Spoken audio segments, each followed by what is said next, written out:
So for this mathematics video presentation, I am just going to discuss about the three rules of differentiation. Firstly, the constant rule of differentiation, the power rule of differentiation, and the constant multiple rule of differentiation.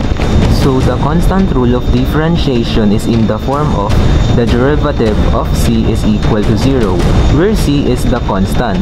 So sinasabi lang naman sa the constant rule of differentiation na kapag kumukuha tayo ng derivative ng anumang constant, ang sagot palagi ay 0. 0 is always the answer when taking the derivative of a constant. So I'm giving you an example. 5 is a constant function. Bakit constant ang 5? Dahil wala siyang katabing letter or variable. Nag-iisa lang si 5 na walang katabing variable, kaya isa siyang constant function. So kapag tukunin natin ang derivative ng 5, ang answer natin palagi ay 0. Next, the derivative of 8 with respect to x is equal to 0. Why?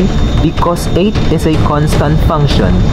Next example, the derivative of 7 with respect to x is equal to 0 because 7 is a constant. That if we are going to take the derivative of 7 where 7 is a constant, the answer is 0.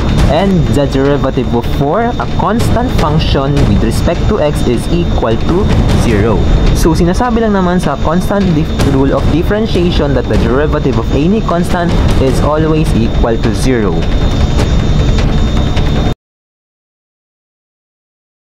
One ten hundred thousand million million trillion